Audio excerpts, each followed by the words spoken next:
I'm ready. I will call the council meeting of May 8th, 2024 to order. Will you please rise and join me in the Pledge of Allegiance?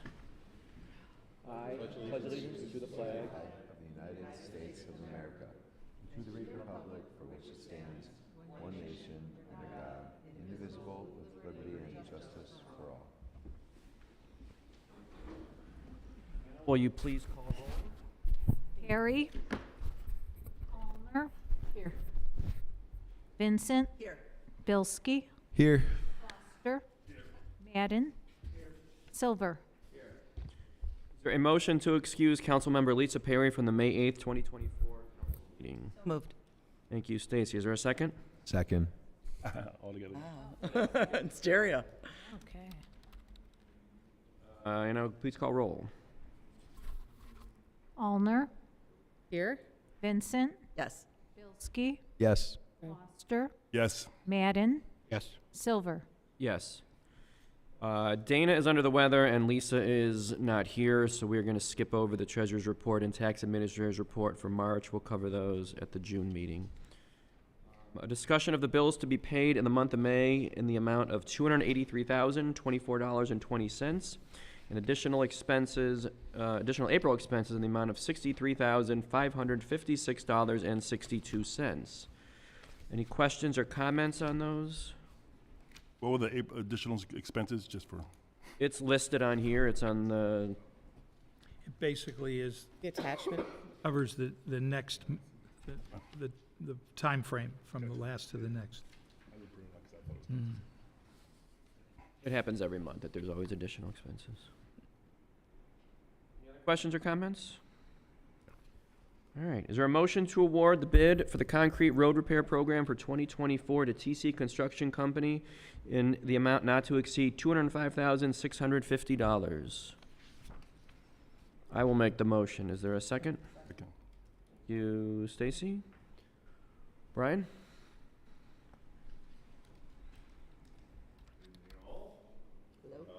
You can see we got 5 bids for this program. TC Construction has worked in the village forever. You might want to raise the mic up a little bit so. Recorded. Thank you.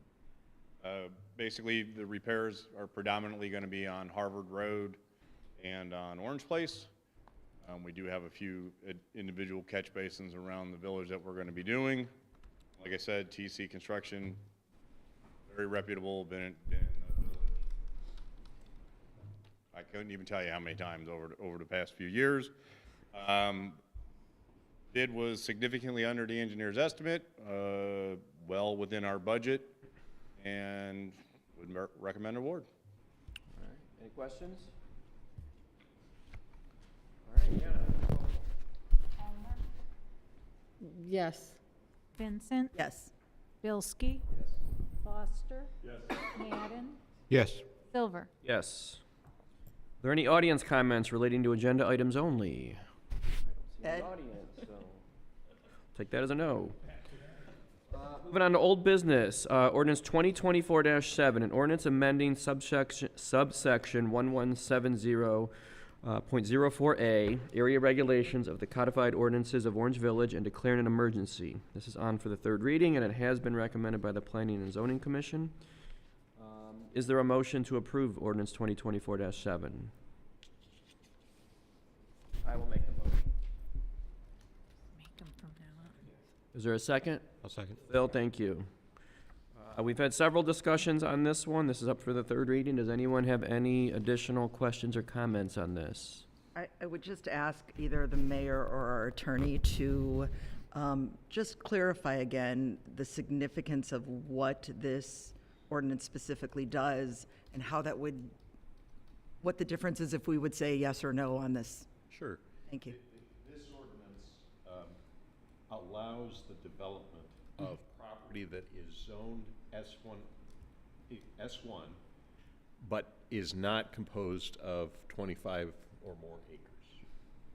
And the current ordinance says in order to do an S1 development, you must have 25 acres. This just requires that if you're gonna put property into an S1 district, it has to have 25 acres, or it has to be integrated with an existing S1 development. And of course, there's always authority for council to consider variances from these numbers.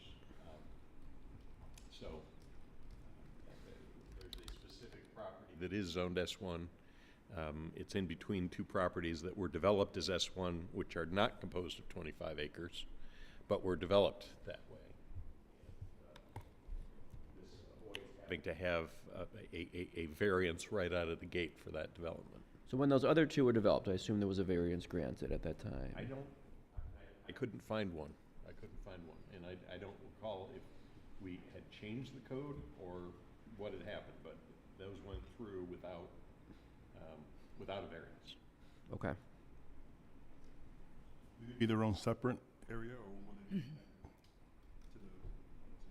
be It would be in between them and it would be separate. It's a separate S1 from the ones that are there? It's part of the overall S1. The S1 district includes all the properties. It includes all the properties essentially from the diner up to the end of Orange Hill and to the property that backs up to Hidden Valley. That's the entire district that was zoned S1. And then it also includes some of the property on the west side of Brinker, is also an S1 district. I'm a little confused as to why we're doing this. I mean, problem because it wasn't the right size, is that? I can't hear a word he's saying. It's a legitimate question to ask. This is unrelated to that. This is only related to existing S1 properties and allowing them to be developed in accordance with what they're zoned for. The New Song Church was being asked to be zoned into an Right. S1 district. The requirement to be zoned into an S1 district required a minimum of 25 acres. So the variance that was requested for New Song was to allow for a property less than that 25 acres to be zoned into an S1. And so after this is passed, that property would still have to seek a variance to be zoned S1. The existing area is already S1. Yes. The existing area in between All Villas of those properties. and Stonebrook. This change just changes it to make it so we don't need to ask for, well, they didn't get a variance before, but it just is going to allow for similar development as to what's on the sides of it right now, that vacant area. Yeah. And to clarify, this does not, we're not voting on a development there. We're just clarifying the language. Is that correct? And any future down the line, however many years away or whatever it would be for a development there, would have to go through the whole planning and zoning and everything else like it usually does. This just clarifies the verbiage on this S1. Precedent was already set kind of by what was built over there, and we're just cleaning up the way things The idea read would be to treat the remaining property the same. the same as the other properties in the district. Any other questions or comments? All right, motions were made, correct? Yes. Will you please call roll? Allner, With reluctance, yes. Vincent, Yes. Bilski, Yes. Foster, Yes. Madden, Yes. Silver. Yes.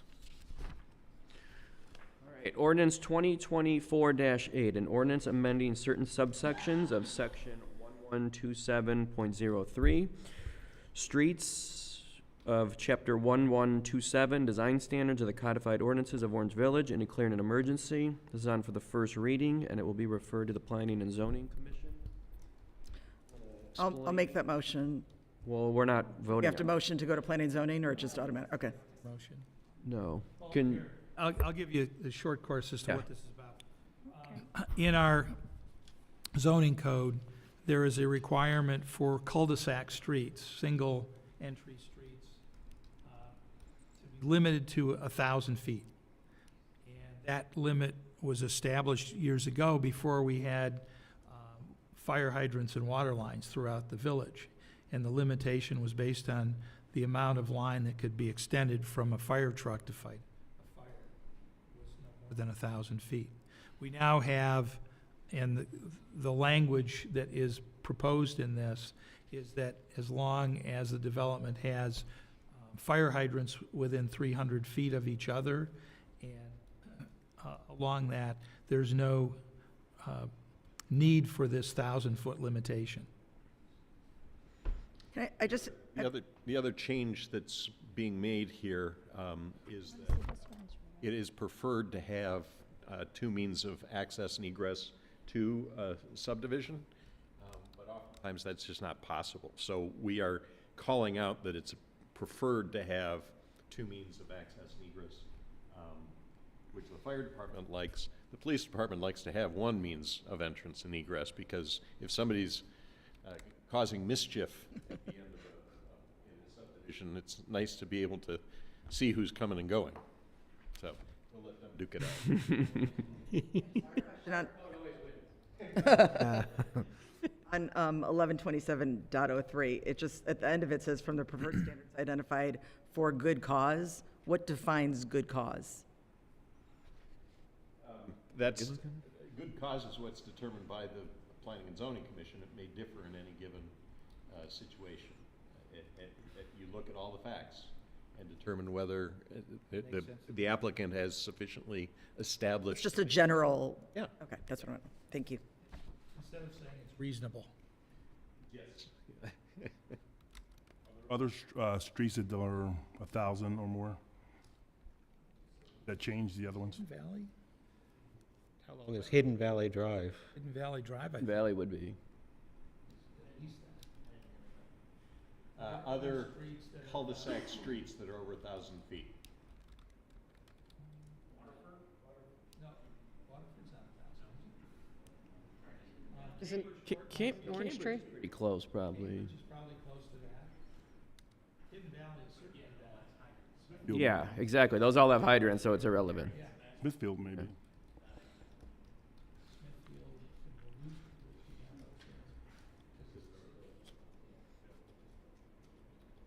Any other comments, questions? This will go to next planning and zoning meeting, I assume? Yes. Okay. All right, moving on. Any audience comments related to matters which advance the good of the village? Again, still no audience. Mayor Klein, any comments? Thank you. Well, first of all, I hope when you walked in tonight, you were able to see our completed flagpole plaza. Beautiful. Very nice. Completed just this week. And I want to give thanks to, first of all, the service department and Bob Zugan and his staff. Nice for work. all that they did to help pull this together. And in particular, Tim Bissler, who is the lead in coordinating with the Tri-C students that come from the plant science and landscape program that were guided by adjunct Professor Jake Blitz, Assistant Professor Jim Funai, and Lab Coordinator Stacy Lorenz. I also want to thank Mason Steele and Kelly Bounce and Rob Cruz from Belgard Sales, who donated the paving material that we see there. So we really appreciate it, and it turned out beautifully. As it matures, it will become a greater value to the community.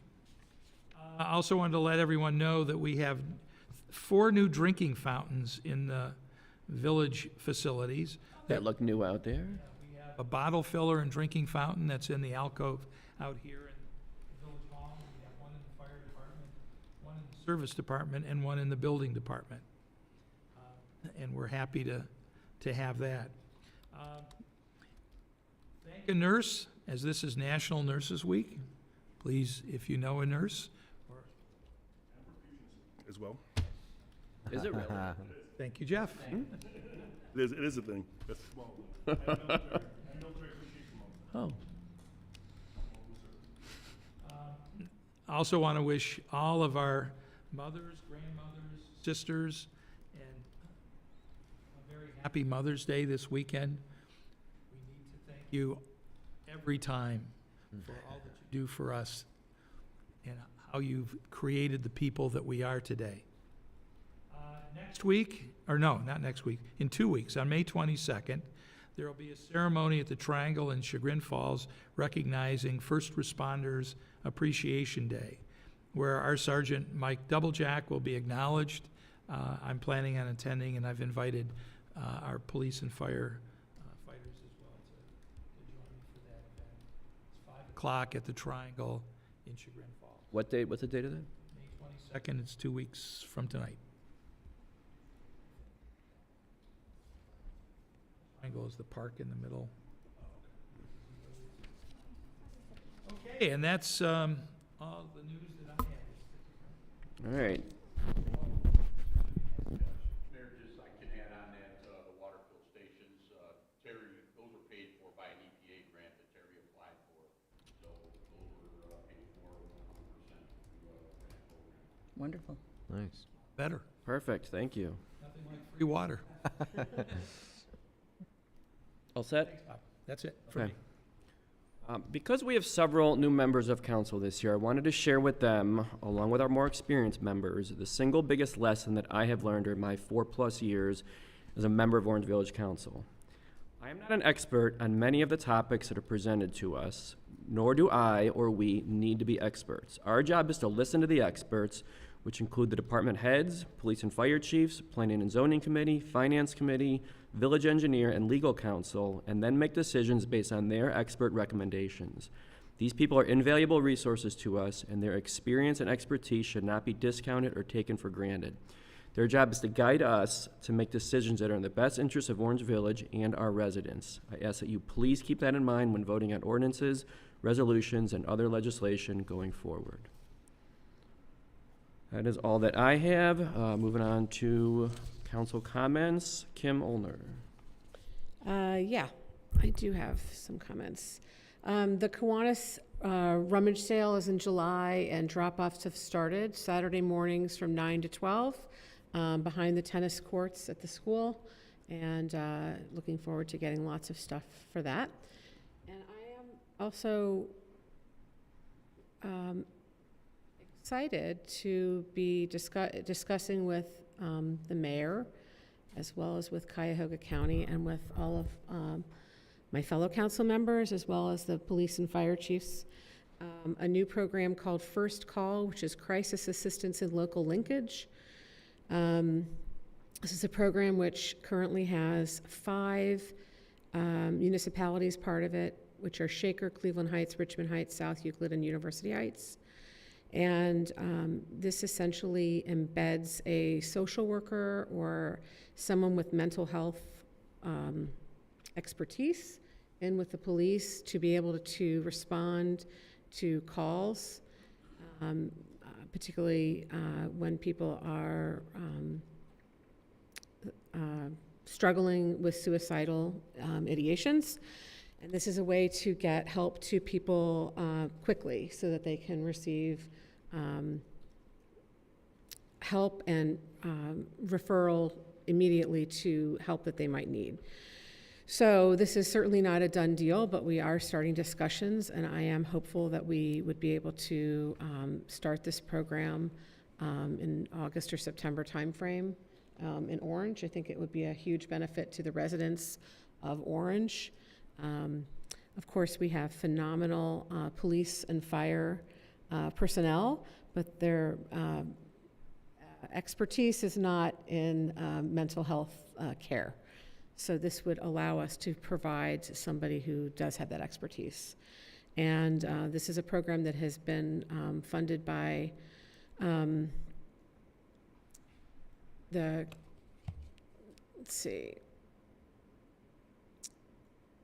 the Alcohol, Drug Addiction, and Mental Health Services Board of Cuyahoga County, U.S. Department of Justice Office of Community-Oriented Policing Services, and the Gun Foundation, and then $75,000 from the county.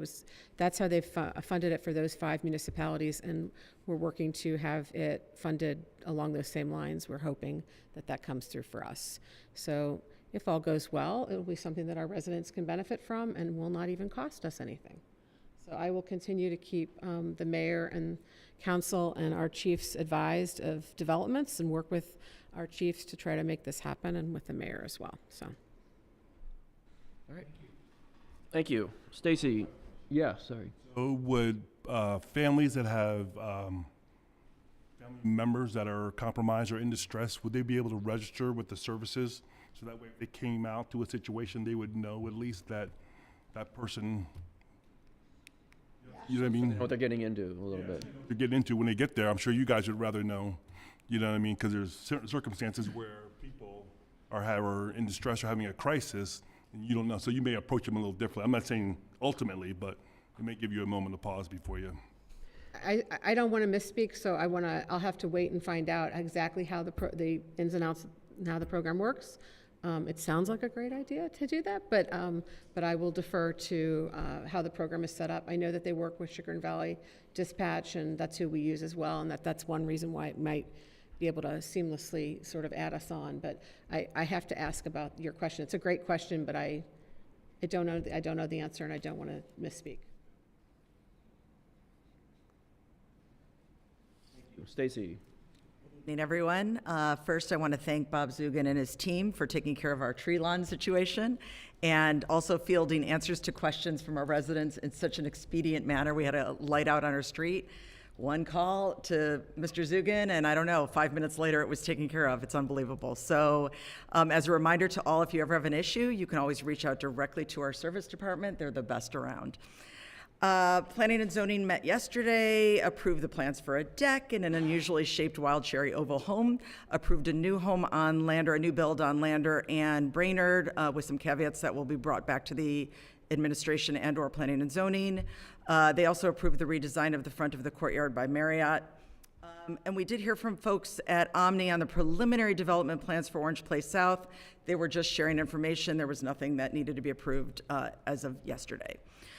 Also a reminder from our chief building officials that May high grass inspections have begun.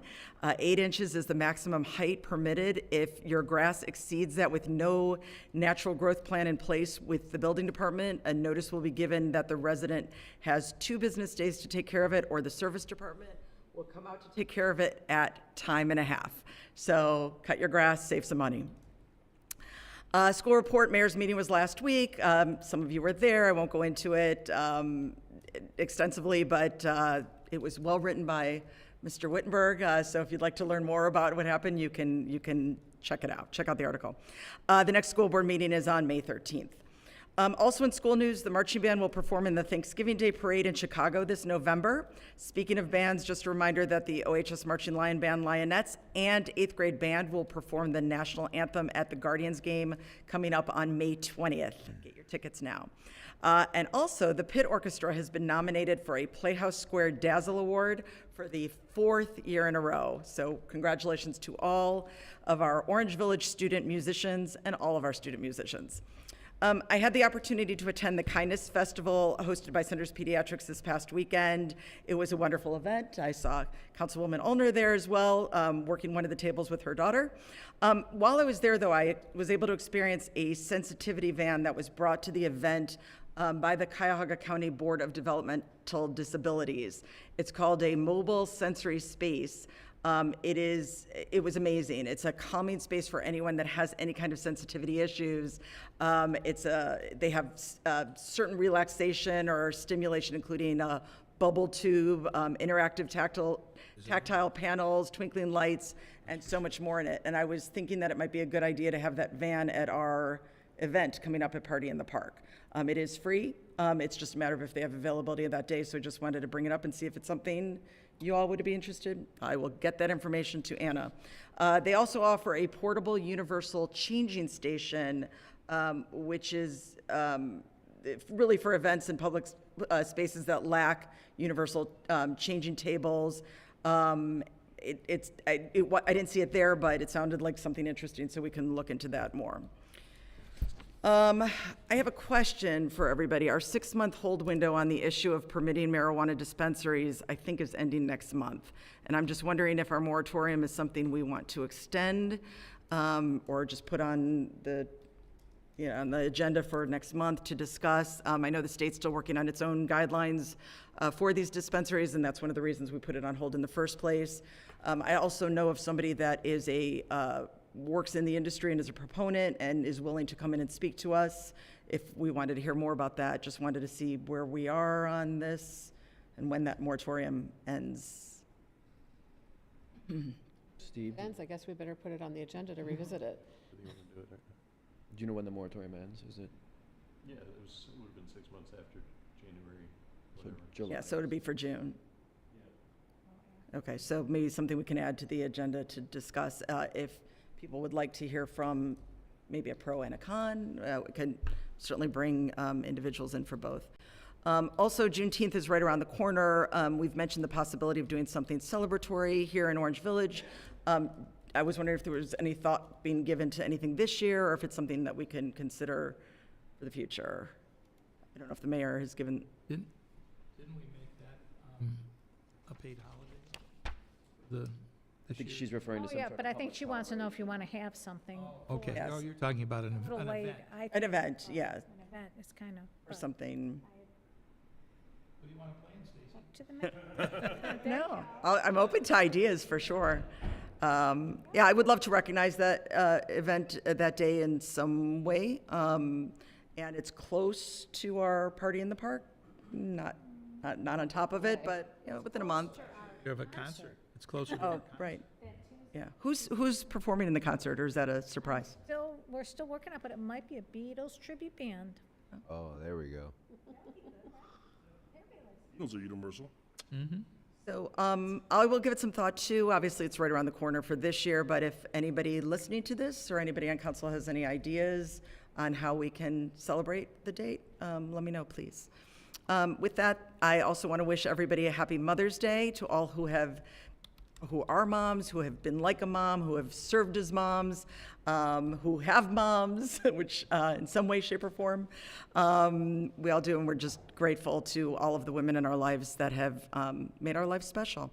I also want to wish a special Memorial Day to those families who have someone who paid the ultimate sacrifice for our country, because we don't meet again until after Memorial Day. And I want to wish a very, very happy graduation to all of those Orange residents in the class of 2024. Orange High School's graduation is on June 2nd. I know there are other schools that are celebrating their graduations in the course of the next few weeks as well. Wherever you go, wherever you go to school, or whatever you do next, no matter what colors you will shine in the future, we're very proud of you, and we're proud you started out as Orange. Thank you. Okay. Happy Mother's Day and happy Nurses Week to my wife in particular, but all the other nurses as well. I have a question about streetlights. Somebody asked me about how we decide the placement of streetlights, and they were inquiring in particular about somewhere on Orangewood Drive. And I was just curious if you could speak a little bit to how the decisions are made as to where streetlights are placed, and if we ever add them on an ad hoc basis.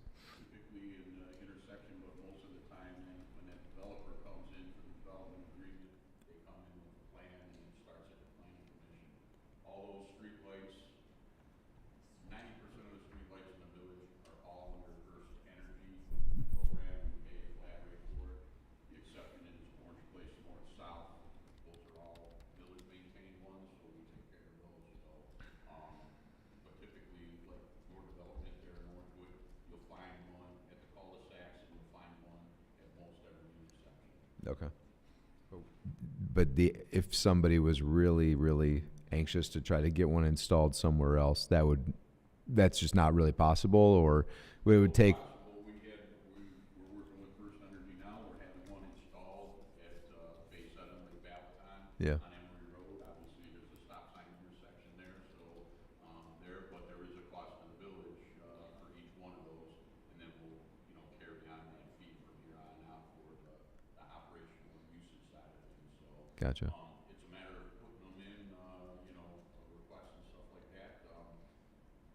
Past history showed me sometimes it's controversial. Yeah. Everybody likes Right. lights and their whole yard illuminated, so.